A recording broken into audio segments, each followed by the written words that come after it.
Ever heard of a horse almost becoming a senator? No, this isn't a joke. The Roman Emperor Caligula loved his horse, Incitatus, so much that he gave him a marble stable and a team of servants. He even planned to appoint him to the Senate, likely as a jab at the corrupt politicians he despised. It's just one of the many bizarre stories from the Roman Empire. Then there was Commodus, the emperor who fancied himself a gladiator. E fotober 700 matches in the Colosseum. Of course, they were all rigged in his favor. His opponents were either wounded soldiers or fought with wooden swords. His reign ended not in the arena, but in his own bathtub, where his personal trainer murdered him. It seems even a rigged career has its risks.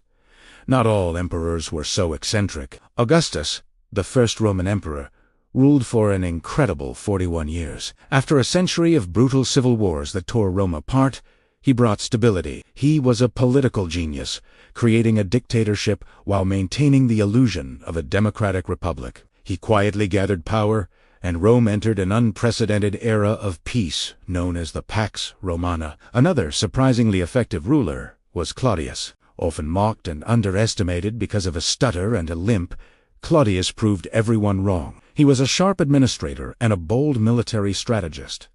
His greatest achievement, the conquest of Britain. He personally led the invasion and successfully added the entire province of Britannia to the ever-expanding Roman Empire. But the weirdness returns with Domitian. This emperor had a strange hobby, stabbing flies with a pen. His paranoia grew so extreme that he had the walls of his palace covered with polished, reflective stones so he could see anyone sneaking up behind him. It's a lonely and terrifying way to live. Then there was Hadrian, the builder. He famously constructed a massive wall across the north of England. Stretching 73 miles from coast to coast, Hadrian's Wall marked the absolute northern frontier of the Roman world. It was a powerful statement of Rome's limits and its might. And you can't talk about great emperors without mentioning Marcus Aurelius. He was the philosopher-emperor. While commanding armies on the frontier, he wrote a personal journal that would become one of the most famous books on Stoic philosophy ever written. Meditations, his reflections on duty, resilience, and inner peace are still read and studied by millions today. But for every long-reigning emperor, there were plenty who barely had time to warm the throne.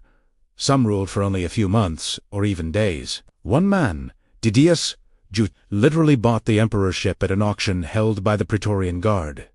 His reign lasted just 9 weeks before he was executed. It goes to show that in Rome, power was as fleeting as it was absolute. In fact, most emperors met a violent end. Assassination, poison, execution in battle. Peaceful retirement was almost unheard of. It was the most dangerous job in the world.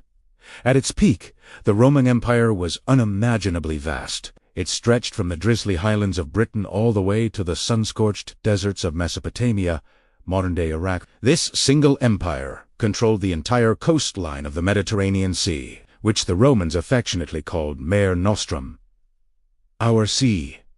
The influence of their language, Latin, is still with us today. Modern languages like French, Spanish, Italian, Portuguese, and Romanian are all direct descendants. The Romance languages. The empire was home to about 70 million people, which was nearly a quarter of the entire world's population at the time. To manage such a huge territory, they needed a powerful military. Roman legions didn't just fight wars, they were also the protectors of commerce. Their presence made the roads safe, allowing merchants to travel thousands of miles securely from one end of the empire to the other. At sea, the Roman navy crushed piracy, ensuring that trade ships could sail freely across the Mediterranean, turning it into a Roman lake of commerce. To facilitate all this travel, they even introduced a form of passport. These were military discharge documents called diplomas, which granted veterans and officials safe passage throughout the provinces. They also meticulously mapped the known world. Roman maps were so advanced and detailed that they remained the standard for centuries after the empire fell. Across this vast expanse, the Romans built over 1,000 cities, and each one was like a miniature Rome. They followed a standardized blueprint, a sort of civilization. Every new city had a forum for public life, public baths for hygiene and socializing, an amphitheater for entertainment, and temples for worship. You could be dropped into any Roman city from Britain to Syria and instantly know your way around. Rome's economy was just as sophisticated. They had banks that offered loans, savings accounts, and charged interest. In many ways, modern finance was born right there. A key feature of their economy was coinage. Roman coins weren't just money. They were propaganda. Each coin featured the face of the ruling emperor, spreading his image and authority to every corner of the empire. But this system had a dark side. Over time, emperors started to secretly debase the currency to pay for their wars and lavish lifestyles. They would melt down silver coins and mix them with cheaper metals, like copper, while pretending they had the same value. This led to rampant inflation that eventually helped cripple the economy. Taxes were brutal, especially for farmers, who often had to sell their land and become tenants just to pay what they owed. And corruption was everywhere. Provincial governors were notorious for openly stealing from the people they were supposed to be governing, enriching themselves at the public's expense. This created extreme wealth inequality. A handful of super-rich families owned vast estates, sometimes larger than entire regions, while the masses struggled. Powering this whole system was slavery. Slaves did everything, from tea-back-breaking labor in mines to educating the children of the elite. A staggering 30% of the population were slaves.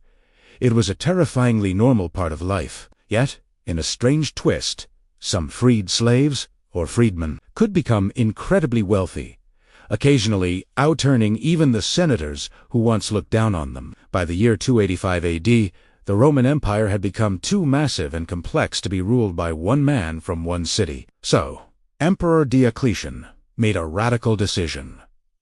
He split it in two. There would be a Western Roman Empire and an Eastern Roman Empire, each with its own emperor. This solution worked for a while, but the West was already in deep trouble. In 476 AD, the Western Roman Empire officially collapsed. The final emperor was a young boy ironically named Romulus Augustulus, combining the names of Rome's founder and its first emperor. For decades, the empire had been under relentless pressure from so-called barbarian tribes. Goths, Vandals, Hunzu were pushing against its borders. In 410 AD, the unthinkable happened. The city of Rome itself was sacked by the Goths. The Eternal City was humiliated, and the psychological blow was immense. Alongside invasions, devastating plagues swept through the empire, wiping out millions and, at times, halving the population. The economy was in shambles. The government could no longer afford to pay for the massive army needed to defend its shrinking borders.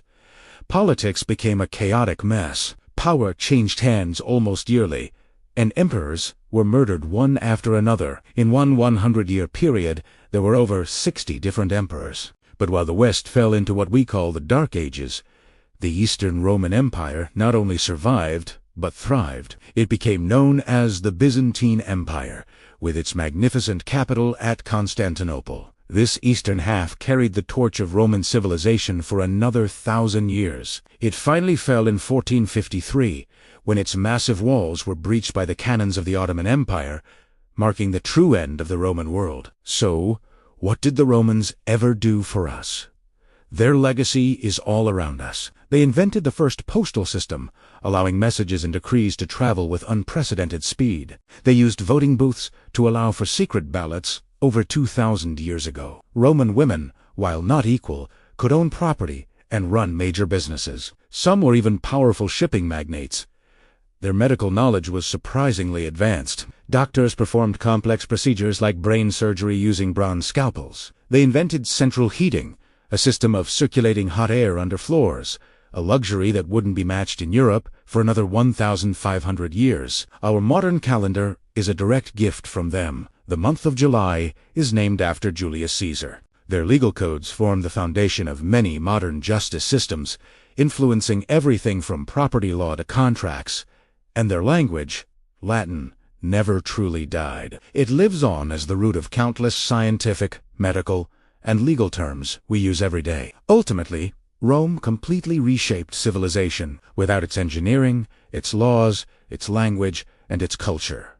The modern world as we know it simply wouldn't exist. It's a powerful thought that even today, all roads, in one way or another, still lead to Rome. Thanks for watching. If you found these facts fascinating, don't forget to like, share, and subscribe for more journeys into history. See you next time.